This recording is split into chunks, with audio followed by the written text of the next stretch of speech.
வணக்கம். என்னுடைய பெயர் கோலாமேயர். இன்றைக்கு 18/10/2024 மாலை 3:48 மணியளவில் உப்புரணி கரிசல்பட்டி உப்புரணி ரோடுலேருந்து ஒரு சிகப்பு கலர் காரு, அந்த காரில் கொஞ்சம் பேர் வராங்க. வந்து எங்கள் வீட்டு வாசலில் வந்து நின்று கேட்டாங்க, நாங்கள் சிசிடிவி பார்க்கணும், சிசிடிவி கேமராவை பார்க்கணும், டோர் ஓப்பன் பண்ணுங்கன்னு கேட்டாங்க. ஜஸ்ட் போய் அதோ அந்த காரு அங்கேருந்து வருது, அங்கே நிற்குது. அதில் இறங்கி வந்தாங்க. வந்துட்டு நாங்கள் யாருன்னு கேட்குறப்போ நாங்கள் சிசிடிவி கேமரா பார்க்கணும், கதவை திறங்க. நாங்கள் கொஞ்ச நேரம் அங்கே நின்று அதிக யோசனைக்கு அப்புறம் தான் அந்த காரு தெருவில் என்ட்ரி ஆகுது. இதோ வர்றாங்க. காருடைய பதிவு எண் இது. வந்து நிற்கிது காரு. இந்த கார்லேருந்து இறங்கி வராங்க. வந்தவங்க நேராக வந்து கதவை கேட்டை டக் டக் டக்குன்னு வேகமாக அடித்து தட்டி, நாங்கள் சிசிடிவி பார்க்கணும் அப்படின்னு சொன்னாங்க. அப்போ சிசிடிவி பார்க்கணும் அப்படிங்கிறப்போ ஏஞ்சலின்னு சொன்னாங்க, இல்லை நாங்கள் அலோவ் பண்ணுறதில்ல அப்படின்னு.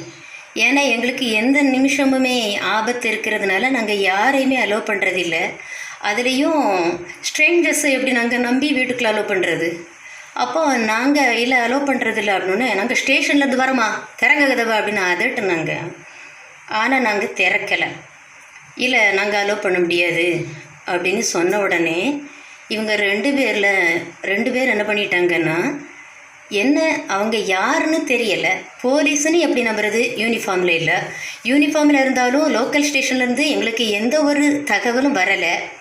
3 பேர் வந்திருந்தாங்க, இல்லை 2 பேர் நிற்கிறாங்க, 3 பேர் வந்திருந்தாங்க. அதோ இன்னொருத்தர் இறங்குறாருல. அப்போ ஸ்டேஷனில் தான் வராங்கங்கிறதுக்கு என்ன தட்சி? ஏன்னா எங்களுக்கு இதுக்கு முன்னாடியே யூனிஃபார்ம்லேயே வந்து போலீஸ்னே சொன்ன ரவுடிகள் மிரட்டல் உண்டு. அந்த நேரத்தில் நாங்கள் சேர்மாதேவி காவல் நிலையத்துக்கே தொடர்பு கொண்டு கேட்டிருக்கிறோம், நீங்கள் கால் பண்ணிங்களா சார், நீங்கள் வந்தீங்களா சார்னா, இல்லைம்மா ராத்திரி 12 மணிக்கெல்லாம் யாருங்க போலீஸ்லேருந்து வருவாங்க, முன்னாடியே ஒரு நேரம் எங்களுக்கு அப்படி நடந்திருக்கு.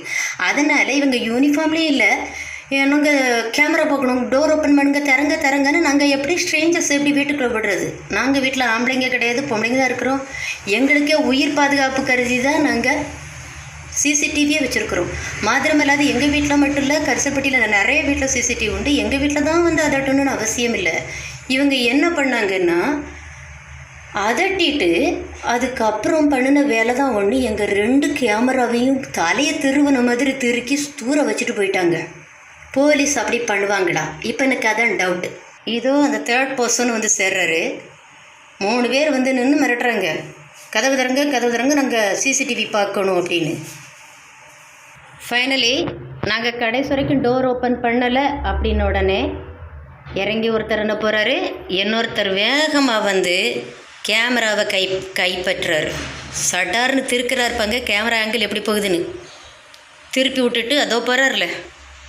அப்படியே தலைவாசலில் உள்ள கேமரா, அதுக்கப்புறம் மேல்புறம், எங்கள் சேஃப்டிக்காக தலைவாசலே மேல்புறம் உள்ள கேமரா இது.